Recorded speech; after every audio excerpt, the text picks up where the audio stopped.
Bienvenidos a vuestro canal Un amigo que da esperanza. Quiero darle un saludo cordial a cada uno de ustedes que nos están escuchando y han venido participando de esta serie de capítulos en donde estamos estudiando el libro El misterio de la profecía.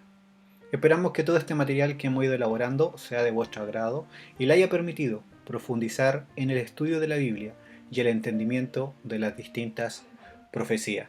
No olvide suscribirse, compartir, deje su comentario y sobre todo dar me gusta.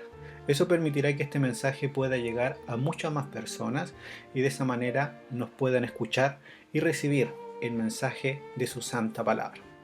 El capítulo para el día de hoy se titula La muerte que trae vida. Si tuvieras que elegir una palabra para describir los anhelos más profundos de todos los seres humanos, ¿cuál sería? ¿Qué palabra revela la búsqueda en lo más profundo de nuestro corazón? ¿Cuál dirías que es el deseo humano más fundamental? La respuesta es muy fácil y se llama supervivencia. El deseo instintivo que tiene el hombre de seguir viviendo. Desde el momento que un bebé nace y lucha por su primera respiración, hasta la etapa de ser ancianos y encontrarnos postrados y luchar por nuestro último suspiro. Todos anhelamos la vida, todos queremos seguir viviendo, no queremos morir, pero sabemos que la muerte es una realidad en el mundo en el que vivimos. En el libro de Eclesiastés, capítulo 9, versículo 5, el sabio Salomón escribió: porque los vivos saben que han de morir. Eso es lo único que sabemos con certeza. La muerte es inevitable para cada uno de nosotros. Tarde o temprano tenemos que morir. En lo profundo de nuestro corazón, en nuestra mente y en nuestro pensamiento siempre está la siguiente pregunta: ¿no hay nada más que la vida? ¿O hay una eternidad más allá de lo que vemos y conocemos ahora? Y si lo hay, ¿cómo podemos estar seguros que viviremos para siempre? Ya hemos descubierto que la Biblia habla de las necesidades más profundas que puede tener nuestro corazón humano, que dice cerca de nuestro intenso deseo de vivir. Pues ahora lo descubriremos. En este capítulo encontraremos la respuesta que cambiará nuestra vida y responderá estas inquietudes. Te invito a que sigamos resolviendo cada una de estas dudas.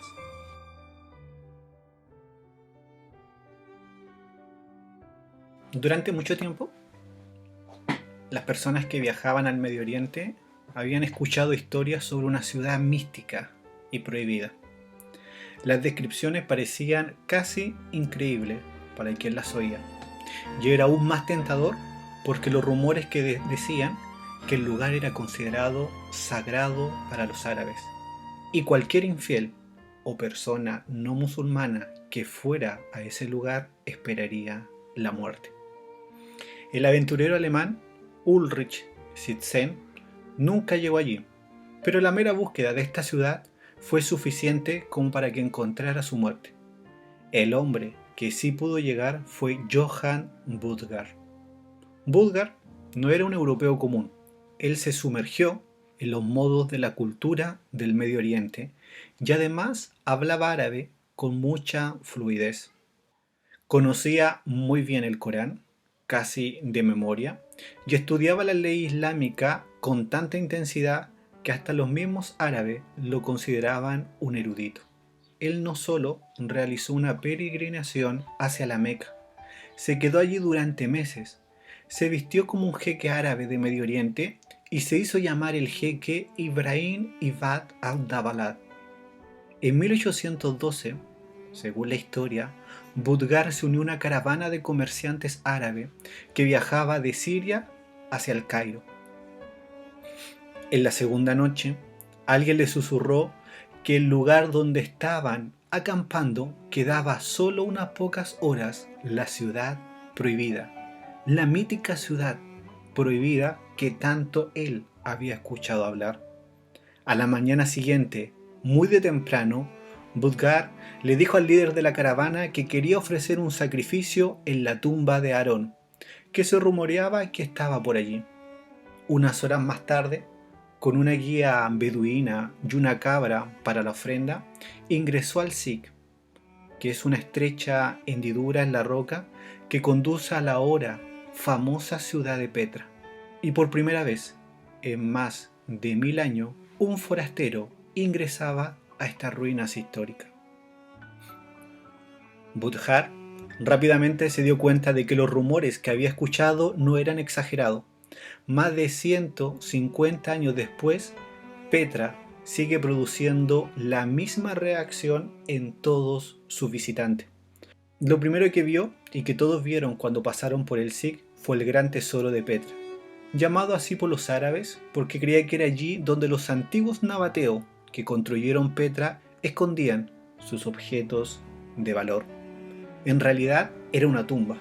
El edificio mide aproximadamente 43 metros de altura, que equivale a un edificio de 14 pisos de altura. No fue levantado bloque por bloque como fueron las pirámides, sino que esta estructura fue tallada directamente en la roca del acantilado. Es fácil quedarse superlativo cuando uno describe a Petra. No es de extrañar que haya sido designada recientemente como Patrimonio de la Humanidad. El propio poeta John Burgot la llamó una ciudad roja como la rosa, casi tan vieja como el tiempo. Cerca de la parte superior de este edificio hay una figura tallada. Se trata de Al-Uzza, la terrible diosa que era la principal deidad de Petra. Una escalera conduce desde el centro de la ciudad hasta el lugar más alto, en una colina cercana donde se la adoraba a esta diosa. Una revisión cuidadosa del altar en un lugar alto nos muestra algo que no suele aparecer en las guías y en los programas de televisión sobre Petra. Es el altar donde los nabateos ofrecían sacrificio a la diosa Al-Uzza. En general ofrecían animales, pero en ocasiones se realizaban sacrificios especiales, al menos una vez al año.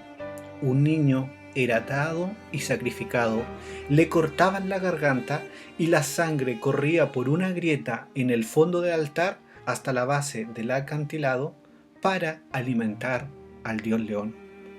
Si te sientes horrorizado, es comprensible. Pero el hecho es que los sacrificios de niños se practicaban en muchos lugares del antiguo Cercano Oriente y en algunas otras partes del mundo también. Lo que quiero preguntar es, ¿por qué? ¿Por qué los nabateos o cualquier otra persona haría una cosa tan terrible? ¿Era porque no amaban a sus hijos? La respuesta es no. Se preocupaban mucho por ello y por eso lo hacían. Sabían lo que quería de Al-Uzza era la vida eterna y para poder conseguirlo tenían que darle nada menos que lo más precioso que tenían, que eran sus propios hijos.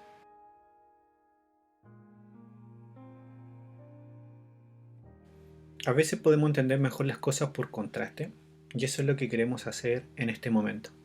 Ven conmigo a otro monte del sacrificio. Se llama el Monte Calvario. Jesús cuelga de una cruz mientras desfallece. Mira los clavos en sus manos y en sus pies, la corona de espina en su cabeza y la sangre que cae a la piedra áspera que está debajo. Quizás parezca que haya alguna similitud entre esta escena y la de Petra, pero no lo hay. No podría haber mayor diferencia. ¿Por qué? Porque los nabateos creían que su Dios le exigía un sacrificio, un cruel y horrible sacrificio. En la cruz, Dios no es el que exige, Él está ofreciendo, Él es el que hace el sacrificio. Él dio el regalo supremo de todos los tiempos, el más precioso que jamás podría darse. Él dio porque nos amó tanto que quería que viviéramos con Él para siempre. Debido a su amor insondable e incomprensible, Dios dio a su Hijo unigénito para que todo el que en Él crea no se pierda, sino que tenga vida eterna. Ahora es posible leer esto e incluso creerlo sin que sea real para nosotros. Pueden ser solo palabras. Eso de hecho es uno de los problemas más serios que enfrentamos. Pero Dios es increíblemente paciente con nosotros. Él sabe que está tratando con alumnos lentos, por lo que está dispuesto a repetir sus lecciones una y otra vez. Desde que comenzó el pecado, Él ha estado ideando forma para ayudarnos a comprender su amor y la enormidad del sacrificio de nuestro favor.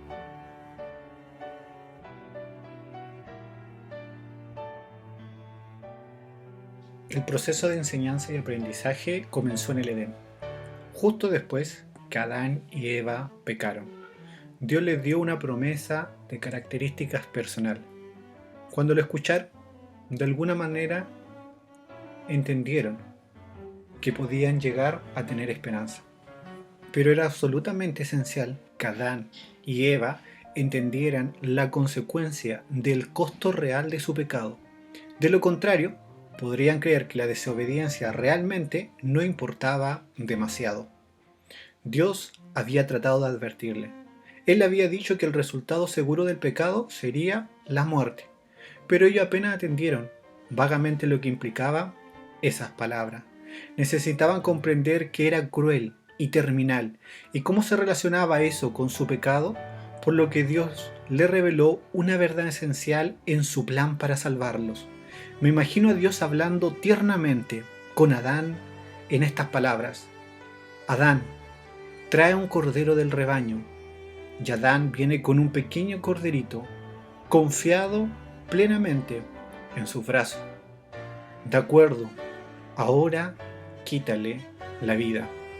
La explicación de lo que tenía que hacer y su significado llena a Adán de un gran horror, más allá de toda descripción posible. En tu mente imagina esta escena. Adán y Eva nunca antes habían visto la muerte. El universo entero nunca antes había presenciado la muerte. Ahora mira, mientras esa vida se derrama en el suelo, el corderito se vuelve más débil y finalmente sus gritos cesan, sus ojos retroceden y su respiración se detiene. Ningún padre lloró la muerte de un niño más que la que sufrió Adán y Eva en ese momento, cuando por fin logran entender el mensaje claro que Dios le había dado. Esto es lo que el pecado ha hecho. Causará sufrimiento, agonía y muerte a través de las edades. El sufrimiento inmerecido de ese cordero, Adán y Eva vieron una verdad que las palabras nunca podrían haber transmitido. Aprendieron a través del mismo acto, pero Dios les dio una gloriosa promesa y además una esperanza. El Mesías vendría finalmente a pagar los precios del rescate por el pecado. La maldición del jardín, la paga del pecado es muerte, dio lugar a la promesa en el jardín. La dádiva de Dios es vida eterna en Cristo Jesús, Señor nuestro. Pasaron los años y la enseñanza de este primer sacrificio por el pecado se repitió a medida que cada generación siguiente enseñaba a sus hijos el ritual y su significado.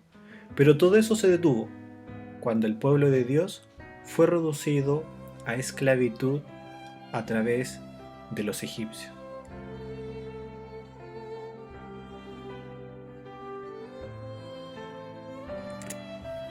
Pero el día de la emancipación finalmente llegó, cuando el pueblo de Israel sale de la esclavitud de Egipto y colocan sus tiendas alrededor de la base del monte de Sinaí. Ahí es donde estaban cuando Dios habló con Moisés: me harán un santuario para que yo habite entre ustedes. El santuario era un lugar de culto, pero era más que eso. Era un gran centro educativo. Era un libro de lecciones de cómo Dios planeó salvarnos y llevarlos a una relación personal con Él. el santuario y sus servicios renovaron el plan original de sacrificios de animales y lo elevaron a un nivel de significado.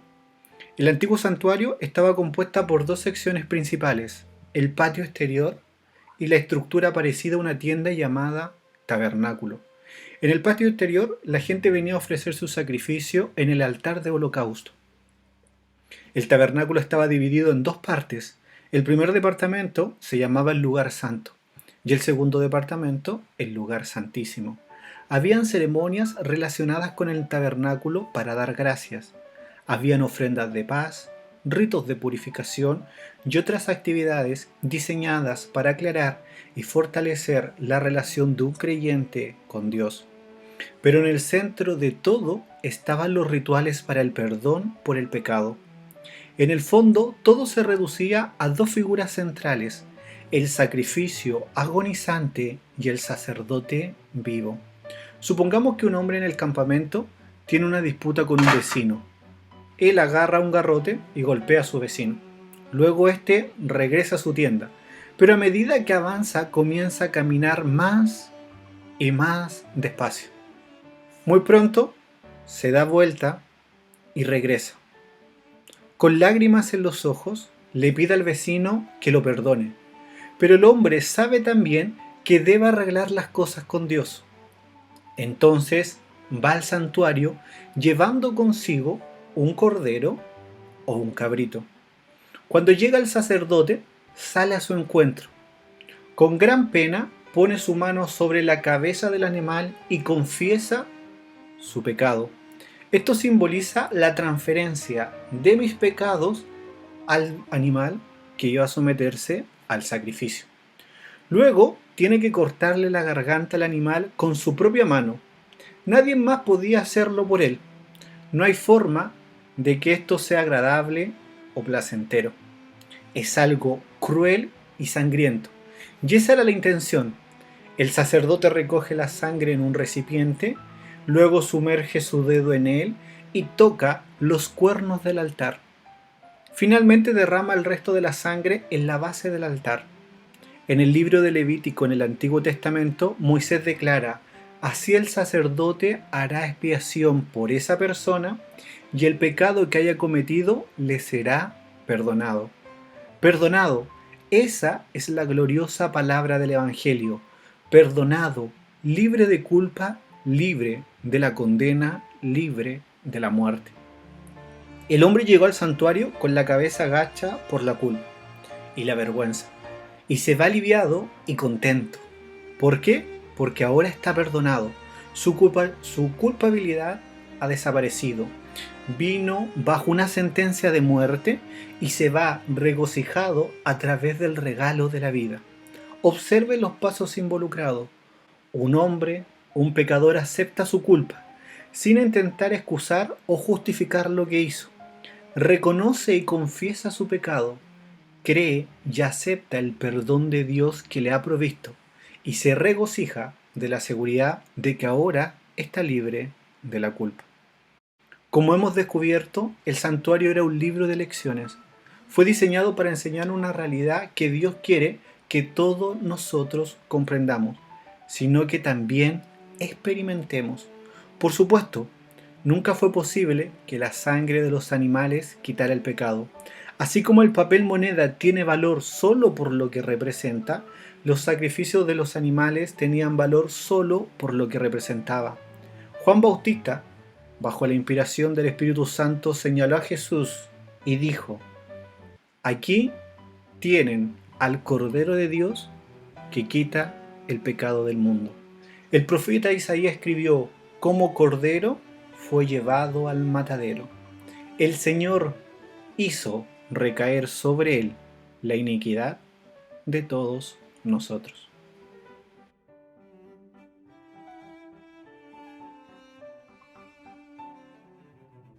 Las lecciones del antiguo santuario son para cada uno de nosotros. El antiguo tabernáculo ya no existe, pero Jesús, el verdadero sacrificio, la realidad que representaba, ha llegado. Por medio de su sangre, El perdón y la libertad de la condenación y la limpieza están disponibles para todos aquellos que le siguen los mismos pasos y depositan su fe en un sacrificio perfecto. La culpa de nuestros pecados pasados pueden desaparecer. Nuestro corazón puede estar lleno de paz. Jesús nos ofrece el perdón. Las voces de una conciencia, muchas veces acusadora, pueden silenciarse. Así es como puedes experimentar esto, siguiendo los siguientes pasos. Acepta y reconoce la realidad de que eres un pecador. Reconoce y confiesa tus pecados a Dios. Pide perdón a quien has ofendido con tu pecado y haz las reparaciones necesarias. Cree y acepta el perdón que Él proveyó por medio de Jesús. Alaba a Dios y agradécele a medida que la paz y la luz inundan tu alma. Esa voz tranquila que habla tu alma es el Espíritu Santo. No lo dudes ni esperes más. Abre tu corazón a la vida y a la alegría. Reconoce y confiesa el pecado que ha traído tanta carga de culpa. Acepta su perdón. Mantente libre en la libertad que se ha comprado para ti con tal precio que es la muerte de Cristo en la cruz del Calvario. Dios quiere que tengas paz y esperanza, y junto con ellos el don de la vida. Y te ofrece como un regalo que ya está pagado en su totalidad. Recuerda las palabras del apóstol Pablo, porque la paga del pecado es muerte, mientras que la dádiva de Dios es vida eterna en Cristo Jesús nuestro Señor. Esto es lo que buscaban los nabateos. Lo anhelaban tanto que estaban dispuestos a sacrificar incluso a sus propios hijos para conseguirlo.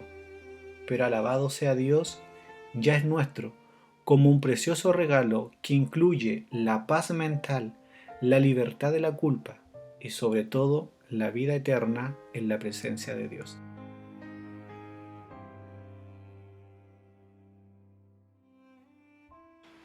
La salvación es un regalo. El apóstol Pablo deja muy claro esta verdad eterna en su carta a los Efesios.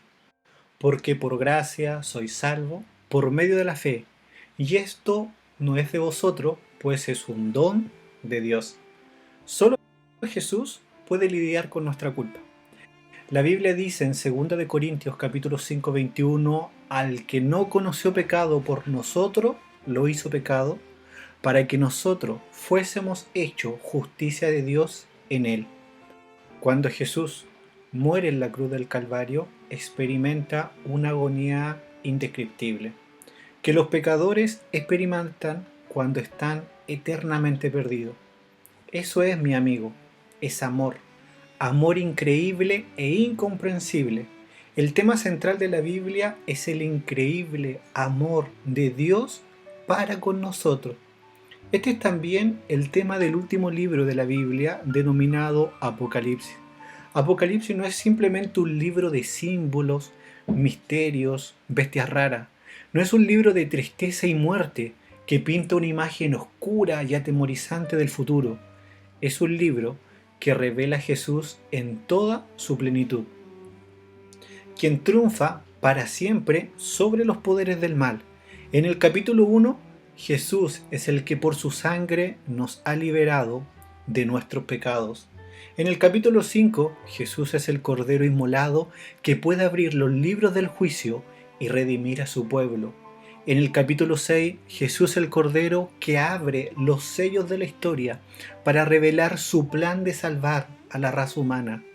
En el capítulo 7, Él libra a su pueblo de la gran tribulación y ellos lavan sus ropas y blanquean sus túnicas en la sangre del Cordero. En el capítulo 13, Jesús es el Cordero que fue sacrificado desde la creación del mundo. El plan de salvación se puso en marcha tan pronto como la raza humana pecó. En los consejos de la eternidad, Cristo dio un paso adelante y se ofreció en forma voluntaria para satisfacer la justicia divina al dar su propia vida por los pecados del mundo.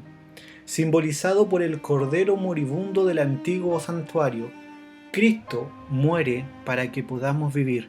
Por medio de Jesús, el regalo de la vida eterna es nuestro para siempre. Ven a Jesús con fe sencilla, diciendo: Señor, soy un pecador lleno de culpa. Tantas veces me he equivocado, pero ahora estoy tratando de alcanzar la fe. Quiero aceptar tu perdón. Te agradezco y te alabo por el regalo de la vida eterna que has provisto.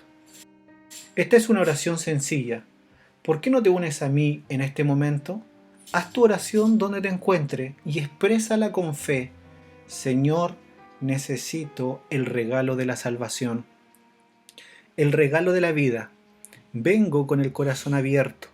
Vengo a la cruz. Vengo creyendo que Jesús es mi Salvador. Me arrodillo ante la cruz. Confieso mi pecado y acepto tu perdón. Cuando abrimos nuestro corazón y oramos en esta sencilla plegaria, Jesús se extiende para abrazarnos y nos susurra al oído: Hijo mío, estás perdonado. Hija mía, estás perdonada. La vida eterna ahora es tuya y fue comprada por la sangre de Jesús, el sacrificio eterno por el pecado. Su palabra declara: si confesamos nuestros pecados a Dios, que es fiel y justo, Él nos perdonará y nos limpiará de toda maldad. Algunas personas dicen: perdonará el adulterio. Otros dicen: perdonará la mentira. Incluso algunos se preguntan si Jesús perdonará el homicidio. Si confesamos nuestros pecados, Él es fiel y justo para perdonar nuestros pecados y limpiarnos de toda maldad. Que Dios te bendiga y nos vemos en el próximo capítulo.